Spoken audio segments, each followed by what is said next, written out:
Hindustan College of Arts and Science first rank awarded Best Arts and Science College 2023 by Tamil Nadu Higher Education Summit and Awards. Admissions open for UG, PG and research programs.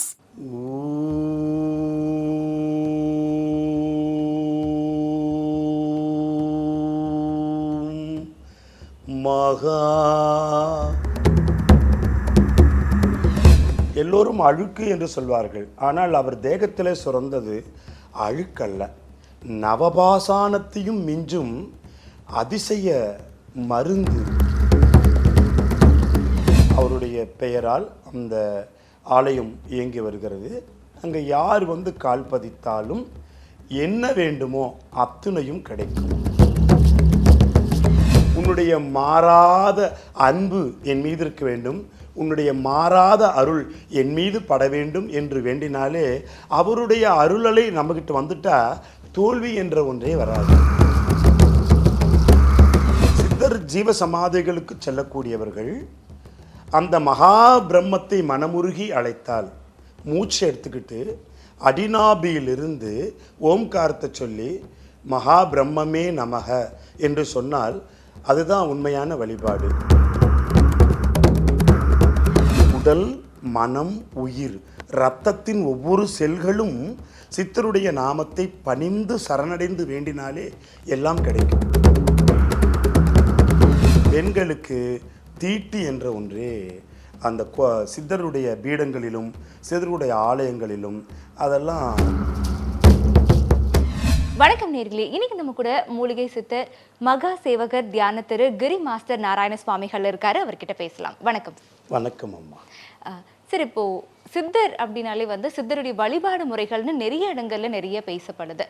உங்களுக்கு ஸ்பெசிஃபிக்கா வந்து அழுக்கு சாமிகள் அவருடைய ஆற்றலின் மூலியமா நீங்க நிறைய விஷயங்கள் நிறைய காரியங்கள் எல்லாம் பண்ணிக்கிட்டு இருக்கீங்க. அழுக்கு சாமிகள் அவர் பத்தி சொல்லுங்க. அழுக்கு சுவாமிகள் என்பவர் பொள்ளாச்சி வேட்டைக்காரம்புதூர் உப்பாற்றின் கரையோரம் இருக்கக்கூடிய அந்த வனத்தில் மகிழம்பூ மரத்துக்கு அடியில் தவம் செய்தவர். முதலில் பிரபஞ்ச மகா பர்வதம்னு சொல்லக்கூடிய கோயம்புத்தூர் வெள்ளியங்கிரி மலையில் இருந்தார். இரண்டாவது அவர் வேட்டைக்காரம்புதூர் உப்பாற்றின் கரையோரம் இருந்தார். அப்பா பைத்தியம் சுவாமிகளோடு இமயமலைக்கு போனபோது அழுக்கு சுவாமிகளுக்கு சீரடி பாபா நெருங்கிய நண்பரானார். இமயமலைக்கு போயிட்டு திரும்பி இங்கே வந்து தியானம் தவம் எல்லாம் செய்து கடைசியில் 1918 வருடம் சீரடி பாபா மகா சமாதியானார். இவர் 1919 வருடம் மகா சமாதியானார். ஆக சமகால சித்தர்கள் ரெண்டு பேரும். அழுக்கு சுவாமிகள் யாருன்னு கேட்டால் அவருக்குள்ள 18 சித்தர்களில் முதல் 9 சித்தர்கள் அகத்தியர், திருமூலர், போகர், பாம்பாட்டி, கருவூரார், புலிப்பாணி, பதஞ்சலி, சிவவாக்கியர், சட்டைமுனி, இப்படி 9 சித்தர்களினுடைய ஒளிதேகங்கள் ஒன்றாக ஐக்கியமாகி இந்த பூமியில் பஞ்சபூதத்தில் நெருப்பின் அவதாரமாக தோன்றியவர். அவர் ஆரம்ப காலகட்டத்தில் வெள்ளை உருமால் கட்டிட்டு தான் இருந்தார். கடைசி 2 ஆண்டுகள் முற்றும் துறந்துவிட்டு அர்த்த பத்மாசனத்தில் வலது திருக்கரத்தை இடது மேனியின் மீது வைத்து தன்னுடைய தேகத்தில் சுரந்த அழுக்கினை எடுத்து அபயம் என்று வந்தவர்களுக்கு கொடுத்ததால் அழுக்கு சுவாமிகள் என்ற காரண பெயர் அவருக்கு ஏற்பட்டது. எல்லோரும் அழுக்கு என்று சொல்வார்கள். ஆனால் அவர் தேகத்திலே சுரந்தது அழுக்கல்ல, நவபாசானத்தையும் மிஞ்சும் அதிசய மருந்து. அதனால் யாருக்கு அதை எடுத்து கொடுத்தாலும் அல்லது அவர் யாருக்கு ஆசீர்வாதம் பண்ணினாலும் என்ன நோய் இருந்தாலும் குணமாகிவிடும்.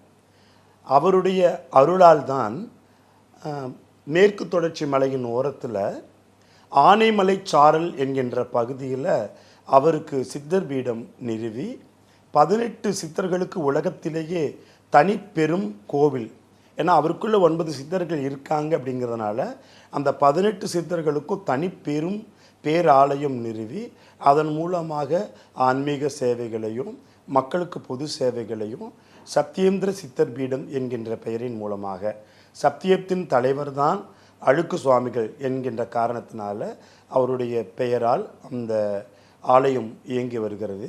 அங்கே யார் வந்து கால் பதித்தாலும் என்ன வேண்டுமோ அத்துணையும் கிடைக்கும். இப்போ சித்தர் வழிபாடு அப்படிங்கிறது இன்னைக்கு சில இடங்கள்ல அதிகமாக காணப்பட்டாலும் இன்னும் நிறைய பேருக்கு வந்து இந்த வழிபாடு முறை எப்படி பண்ணணுங்கிற ஒரு சந்தேகம் இருக்கு.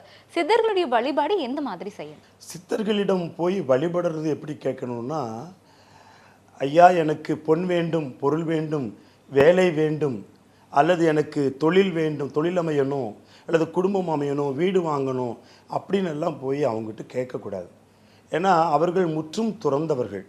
அவருடைய அருளலை எப்படி இருக்கும்னா, பிரம்மத்திடம் இருந்து, பிரம்மம் என்பது பஞ்சபூதங்களை உருவாக்கிய கண்ணுக்கு தெரியாத காணாத சொரூபம், இறை ஆற்றல்.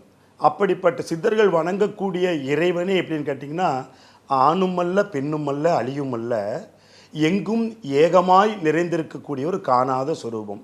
அவர்களுடைய அருளலைகளை வாங்கி எந்த பக்தர்கள் வந்தாலும், எந்த கோரிக்கையோடு வந்தாலும் அவர்கள் பரிபூர்ணமாக ஆசீர்வதித்து அனுப்புவார்கள். அவங்ககிட்ட போய் எனக்கு பொன் வேண்டும், வீடு வாங்கணும், வேலை கிடைக்கல, மனைவி அமையல அப்படின்னுலாம் கேட்க வேண்டாம். அவர்கிட்ட போய் எப்படி கேட்கணும்னா, உன்னுடைய மாறாத அன்பு என் மீது இருக்க வேண்டும், உன்னுடைய மாறாத அருள் என் மீது பட வேண்டும் என்று வேண்டினாலே அவருடைய அருளலை நம்மக்கிட்ட வந்துட்டா தோல்வி என்ற ஒன்றே வராது. தொட்டதெல்லாம் துலங்கும், கேட்டதெல்லாம் கிடைக்கும். அவங்ககிட்ட போய் இது வேணும் அது வேணும் கேட்காமலே எல்லாவற்றையும் கொடுக்கக்கூடிய யுத்தி தான், ஐயனே உன்னுடைய அருளை என் மீது, அருள்மலையை என் மீது பொழியச் செய்வாய் என்று வேண்டிக் கொள்ள வேண்டும். அப்போ நம்ம என்ன வேண்டுமோ அவருடைய அருள் இருந்து விட்டால் தோல்வி என்ற ஒன்று வராது. எது நினைக்கின்றோமோ அது நல்லவையாகவே நடக்கும். இப்போ அவருடைய வழிபாடு முறைக்கு ஏதாவது இந்த மாதிரி தான் பண்ணணும், இப்போ நீங்க ஜீவசமாதிக்குள்ள போனீங்க அப்படின்னா உங்களுடைய வழிபாடு இப்படிதான் இருக்கணும் அப்படின்னு ஏதாவது வரைமுறைகள் இருக்குங்களா? இருக்குங்க. சித்தர் ஜீவசமாதிகளுக்கு செல்லக்கூடியவர்கள் அந்த மகா பிரம்மத்தை மனமுருகி அழைத்தால், மூச்சு எடுத்துக்கிட்டு அடிநாபியிலிருந்து ஓம்காரத்தை சொல்லி மகா பிரம்மமே நமக என்று சொன்னால் அதுதான் உண்மையான வழிபாடு. அதாவது பிரபஞ்சத்தில் இருக்கக்கூடிய பஞ்சபூத ஆற்றல் நமக்குள்ளே வந்துடும், உடல் மனம் உயிர் ஆற்றல் மேம்படும், வெற்றி அமைதி ஆனந்தம் ஆரோக்கியம் குறைவின்றி கிடைக்கும். உதாரணத்துக்கு கைகளை பாருங்கள், தட்டு முத்திரையில் வச்சுக்கிட்டு புருவ மத்தியில் கவனத்தை வச்சுக்கிட்டு சுவாசத்தை எடுக்கிறேன்.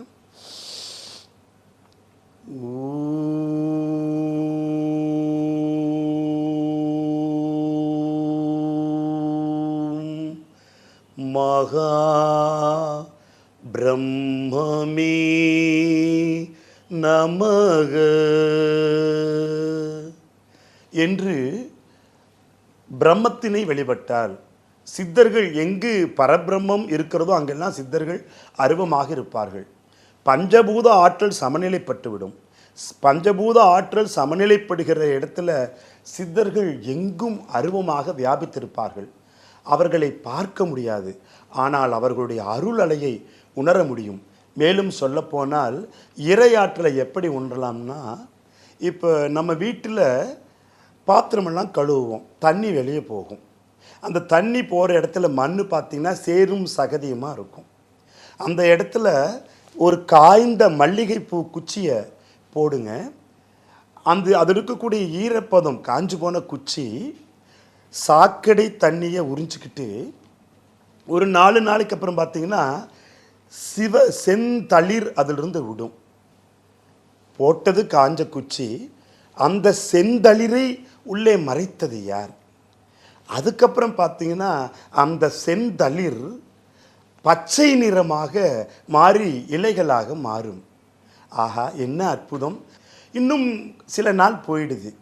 அதுக்கப்புறம் பார்த்தீங்கன்னா அந்த பச்சை நிற இலைகள் மிக பிரம்மாண்டமான கொடியாக உருவெடுக்கும். என்னே அற்புதம், என்னே அழகு! போட்டது சின்ன குச்சி, ஊத்தனது துர்நாற்றம் பிடித்த சாக்கடை நீர், கழிவு நீர், எதற்கும் பயன்படாது.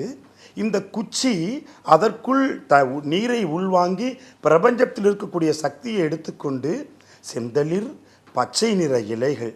ஆஹா, எவ்வளவு பெரிய விந்தை! இதுவல்லவா பிரம்மம், இதுவல்லவா இறை!